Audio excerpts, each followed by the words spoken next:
I'm with the legend himself, Doctor Khumalo, who will also be saying a few words. But to give you your official welcome, I'd like to welcome our sponsorship manager from 10Bet, Bafana. Good morning everyone. I'm going to keep it brief. I just wanted to say thank you to every single media personnel that is in the room today. Thank you for honoring our invite. And I hope that we commemorate this huge, actually momentous match that is between Bafana Bafana and Nigeria today.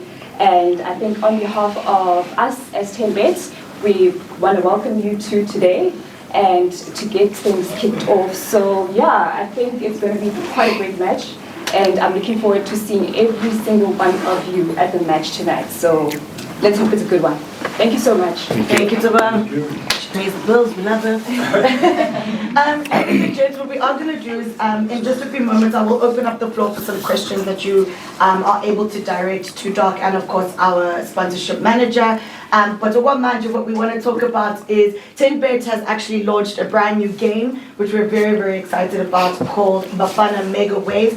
And to introduce not just the game, but the amazing work that 10Bet has been doing with myself, Doc, and of course the players, we'd like you to please take a look at our TVCs that are currently on air. They will be on air tonight during the live game and of course during most of the games throughout the soccer season. So let's take a look.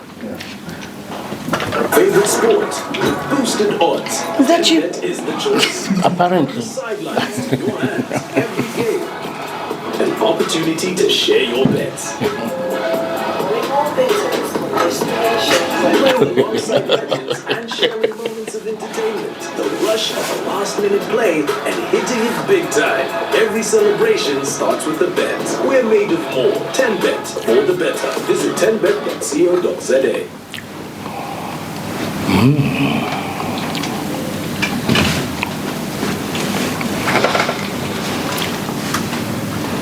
So this is the Bafana Mega Waves game.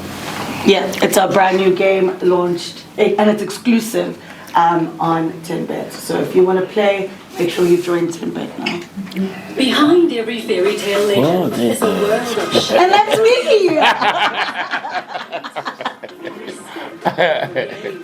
every chance, from diamonds and gems that shine bright to a world of excitement. With 10Bet, there's a thrill that can't be matched. We're made of moments filled with entertainment. We're made of more. Join us. 10Bet for the better. Visit 10bet.co.za. Thank you. Amen. Ladies and gentlemen, this is the moment where I'd like us to please open up the questions to the floor. They can be directed to, of course, Doc, as well as our sponsorship manager. I think she's just around the corner here. Of course, we want to speak about the game. We want to speak about what we can expect today. And let's keep it not controversial, please. Thank you. Thank you. Yeah. Please. Oh. And just by a show of hands, and please introduce yourself, where you're from, publication or broadcaster, and you may pose your question. Do you have a question? Okay, then let's go. Also, we will be doing a few questions after this session if you would like a private one-on-one, but we're not going to be taking a lot of those. So if you do have any questions that you'd like to pose now, this would probably be the best time to do so. I have a question for Tavang. My name is Dlamini. I'm from Sokoloduma. I want to ask you, the timing of the 10Bet sponsorship comes at a time when Bafana is probably at its best in a very, very long time. Sure. How beneficial has this partnership been for you guys as a new betting company, seeing that the country is doing so well? Yeah, I think that's a very good question. And when we started this journey with Bafana, it was actually before things actually started taking a turn. So I think we always believed in Bafana Bafana as a national asset. And we wanted to kind of showcase ourselves as a brand that we can also team up with another national asset and actually deliver victory for the country. But also I think it's really brought a lot of value in terms of unlocking conversations with our audience.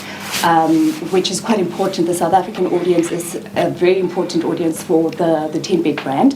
And it's just helped us really to grow in bounds and leaps in terms of continued engagement with our audience, but also ensuring that we are also behind Bafana Bafana as a national asset. I think as a brand, it's very important that we do rally with a property like Bafana Bafana. So all in all, it's really been a great journey.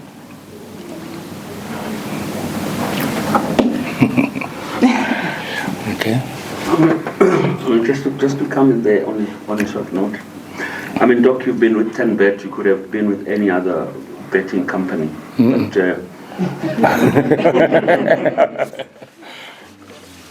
but you are with 10Bet. Yeah. How much of it that you wish you had probably something like this during the playing days in terms of the sponsorship of the squad that we have? What kind of sponsorship? Yeah, in terms of the assistance from From companies 10Bet. like Oh, okay. I guess things have evolved in terms of sponsorship and the game.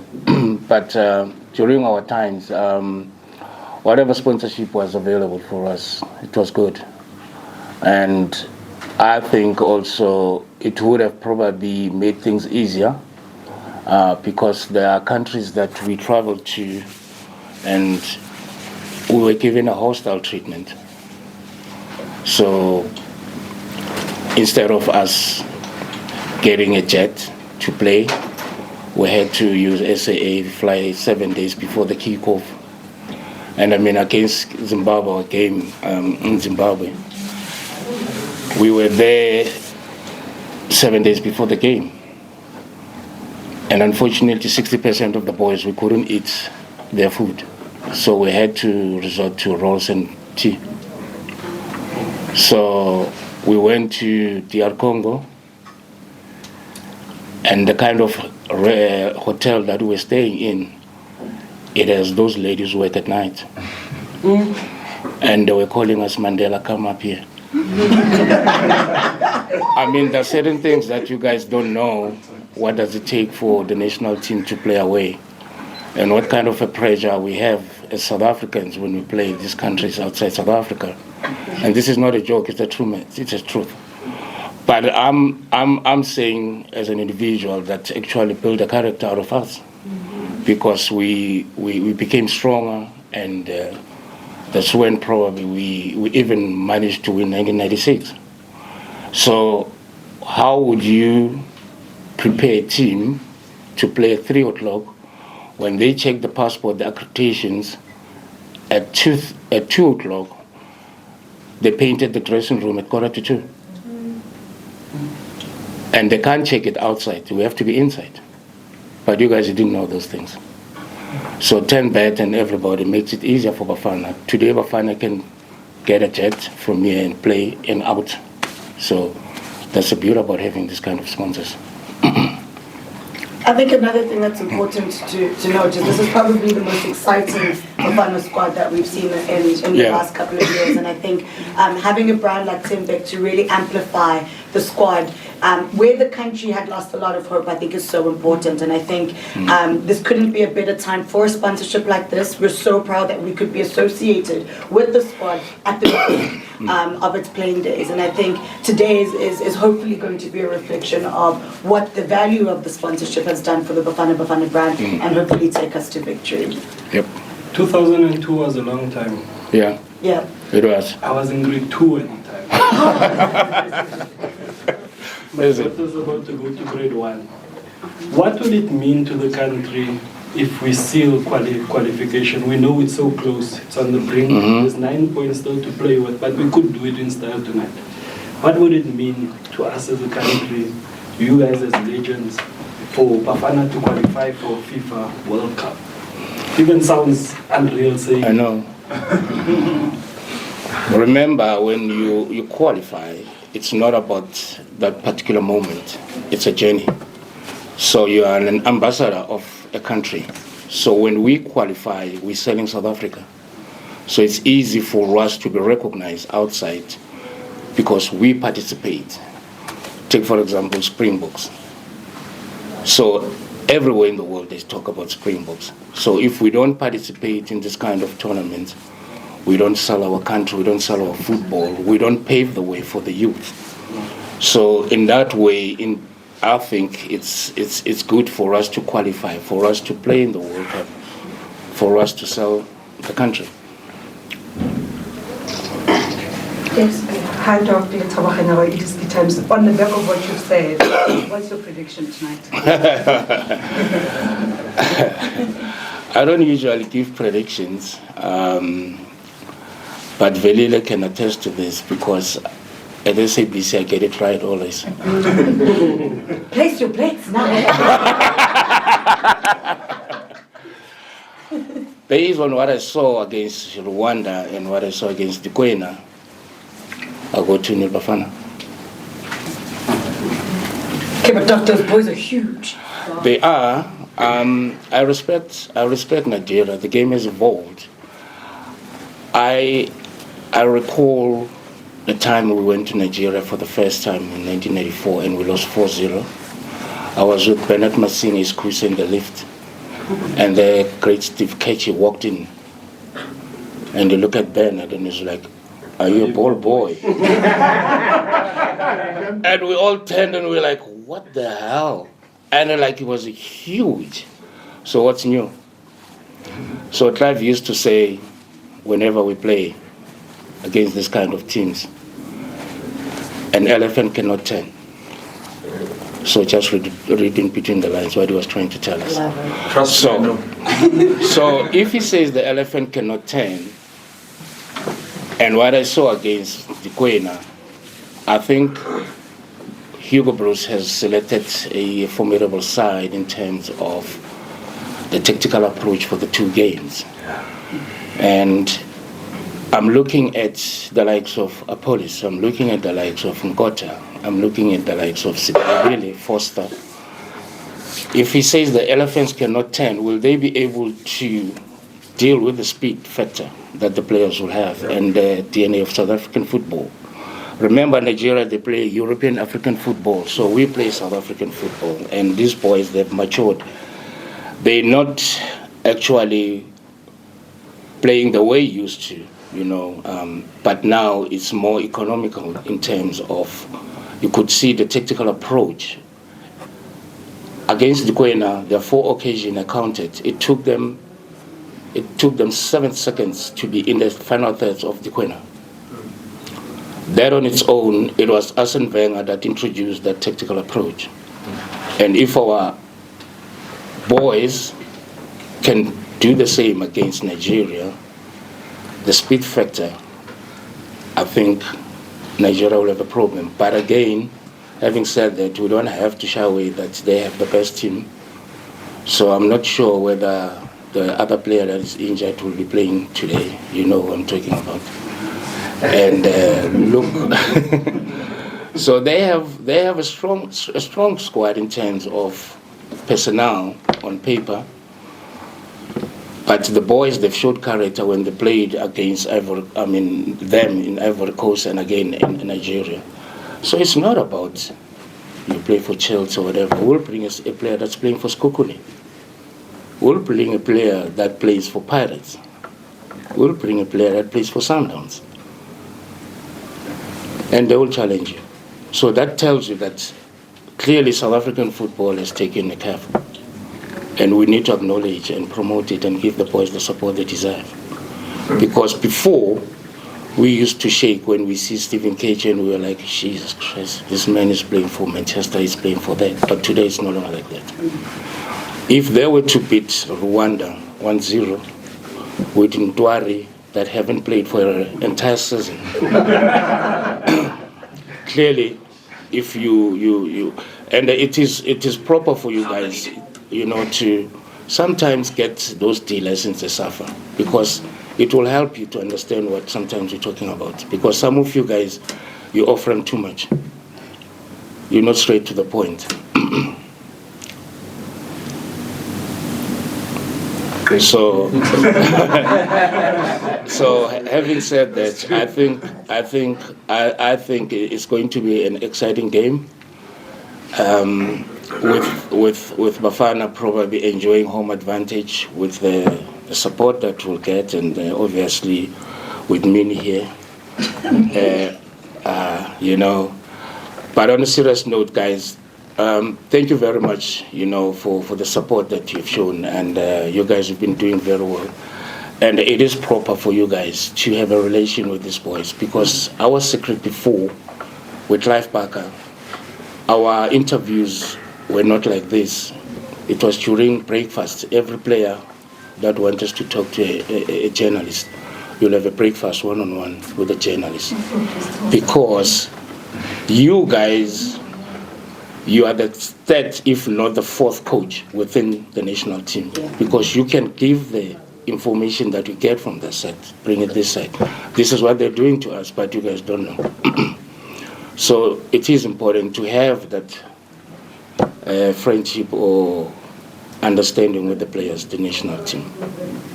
I think just to reiterate what Doc is saying, it's great that we have 10Bet to amplify Bafana Bafana as you know, the official sponsor, but exactly what Doc said, it really is about the media. And right now we have the most exciting Bafana squad we've seen in years, and it's up to you guys to make sure that the country understands that narrative, the country gets behind the boys, in order for us to make sure that this World Cup campaign as well as our AFCON campaign is going to be a successful one. Let's get the country behind the boys like they get behind the Springboks.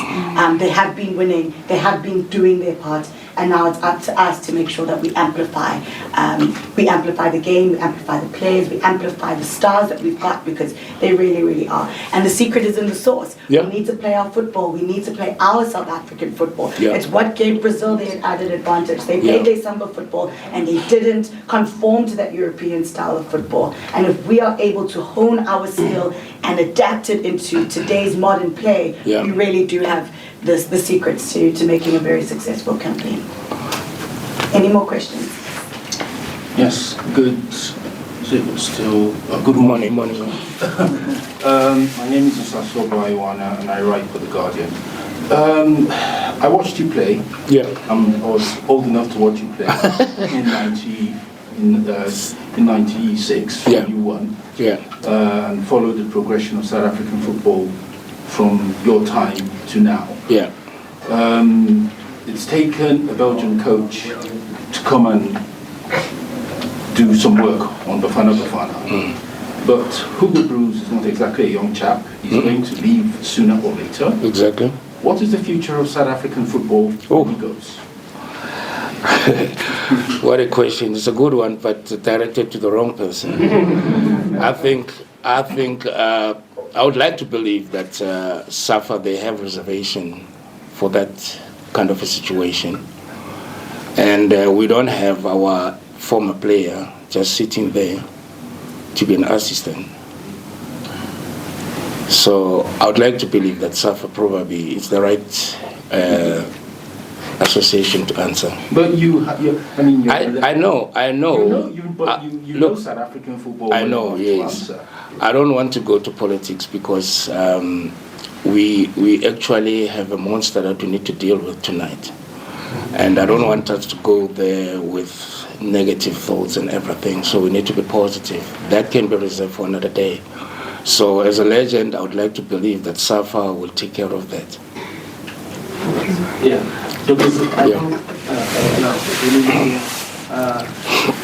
Maybe to continue from Mr. Osaso, but in a different direction. Coach Hugo, now officially the longest serving Bafana coach. And if you look at his achievements, fortunately, you are part of the golden generation under the late Clive. What would you say he's done differently in this period?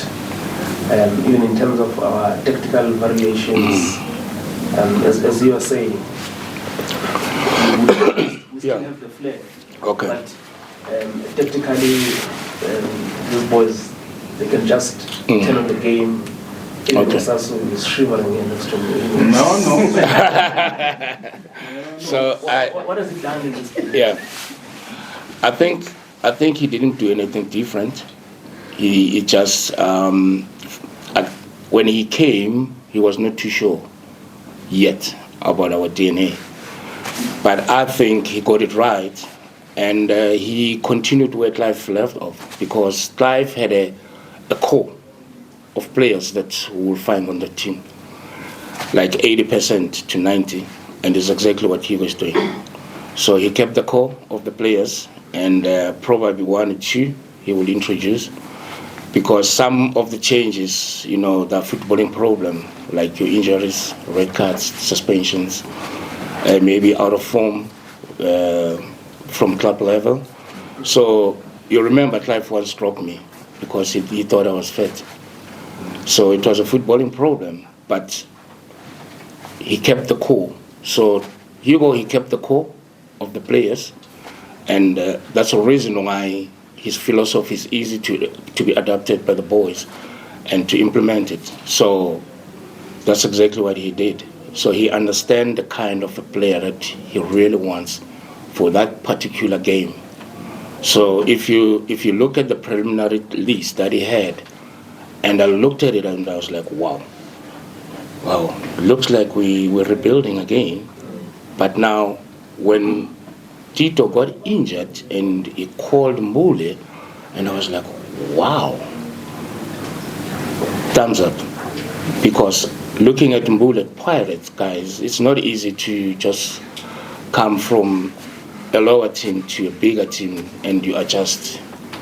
And then you played like he did, Mbule. So it was evident when he played against Lesotho that the boy is confident, the boy is experienced, he understands the kind of players that he's playing with, because in football we're talking about 7 factors that influence performance. The social factor, which is number 1, understanding, believing, knowing, all that. So he possessed it. All the guys that he have selected, they gel together easily.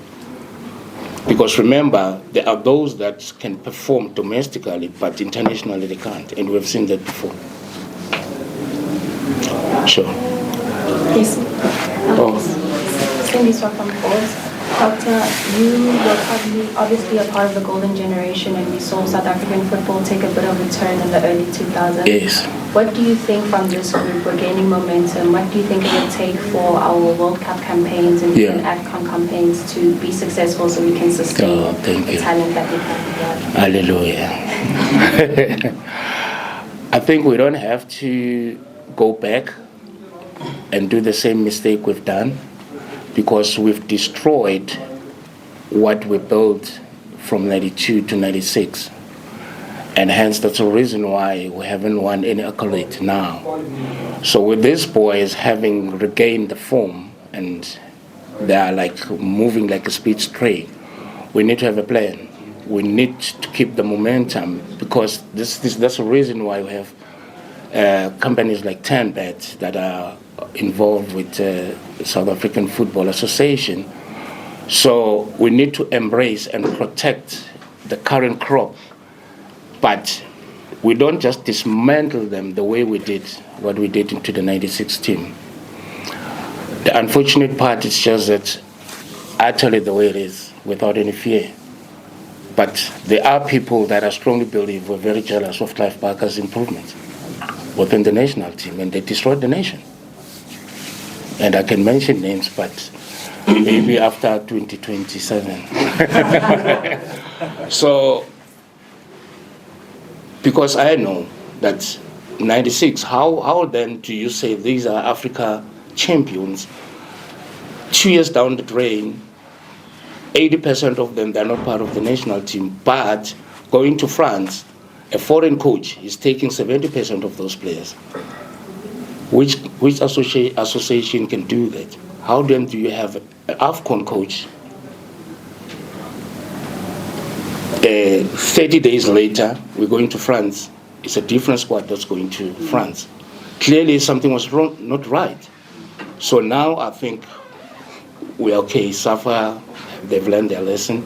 So we need to be wary of that, because we're not actually destroying the national team, we're destroying the country. Doc, one of the things you always speak about is how proud you are of how many South African-based players are actually in the squad. Yes. Do you believe that that is probably the reason why the team has been doing so well? Definitely, because also before we never had a team like Sundowns, like Pirates, participating in the Champions League and all that. But to be honest and precise, our local players are actually showing that the PSL is doing something, is competitive. Yes, of course, not probably to the standards of the European countries or teams, but our boys here in South Africa, they're earning a lot of money, they are taken care of, and for them to go out probably is a cherry on top. Yeah. Another question. Yes. So can we just take your question you can take first and then we'll come back to you? Is that all right? Yeah, you just talk about, you were star in 96 and then 98 World Cup. I think you played 30 minutes in the last game. Yeah. How devastating was that, looking at the kid to the head? And then your position with Phillips was there. Yeah. Like I said, I don't want to be negative, and we're talking about something that is water under the bridge. But just to answer your question, I was going to say it because even at the hotel, the boys were like, we don't understand why this guy is not playing you, because jersey number 10 is not functioning. Excuse me. So the former coach didn't want to be told what to do, because I saw that at Kaizer Chiefs, when we played Swallows, the fans wanted Sheikh Ngwane to be on the field, and from the bench he said to Sheikh, go shower. You see, so I knew what kind of a coach he was. But it was so sad, because this is every player's dream to play in the World Cup. But unfortunately, he opted for the players that were playing in Europe. And I just had to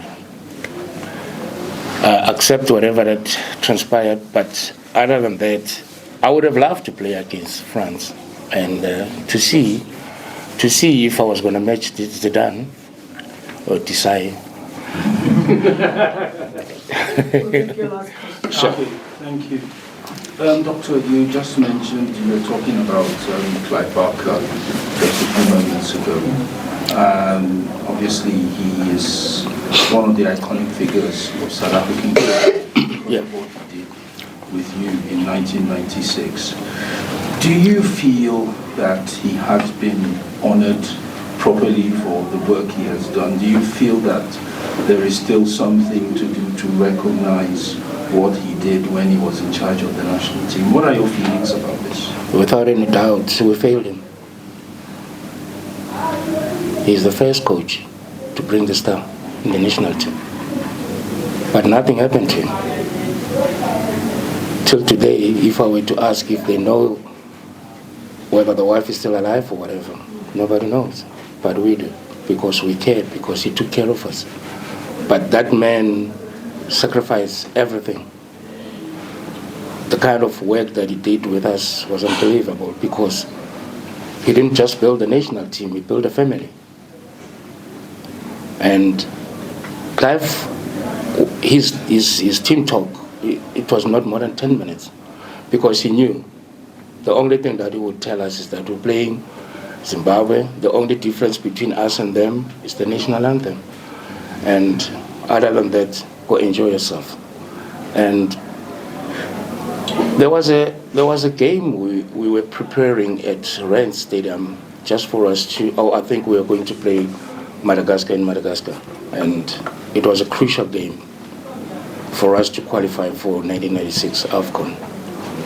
And he was not too sure about it. And Fish, he just said to him, Coach, don't worry, we'll take you to the finals of the AFCON. And we did. But here's a coach that brought AFCON to South Africa.